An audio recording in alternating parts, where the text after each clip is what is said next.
Ostras, ya no tenemos sonidos por culpa de Dandy's World. Ya no tenemos sonidos. Sí, ya no tenemos ni un solo sonido. Un momento, se me acaba de ocurrir una idea. ¿Cuál es tu idea?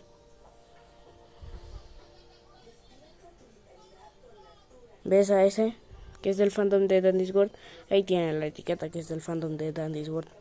Sí, es que tiene música. Sí. ¿Por qué no le quitamos la música al fandom de Dandy's World? ¿O por qué no le quitamos la música al fandom de Dandy's World? Esa es una idea mejor que la mía. ¿Por qué no se me había ocurrido antes? Qué imbécil. Cuando tú lo estés. ¿Tienes las etiquetas falsas? Ajá. Yo que soy del fandom de Cuphead. A la madre. Bueno, pues yo soy del fandom más del fandom de Roblox y de Minecraft. ¡Oh, no! Eso sí dolió. Paso a paso, lento y despacito, para que... Pasito para robarle una canción. ¡Corre, corre, corre, corre! ¡Ay! Eso fue un logro, Gray.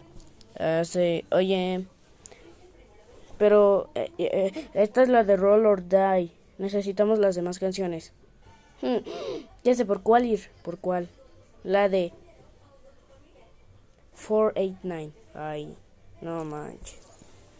Tururun tun tururun tun tururun tun tururun. Tururun tun tururun tun tururun tun tururun. Tururun tun tururun tun tururun tun tururun. Tururun tun tururun tun tun tun. ¿A dónde estará Gray? Uf, ya necesitaba ir al bar. ¿Y en dónde está ese imbécil? Espérame. Agárralo. No, tú agárralo.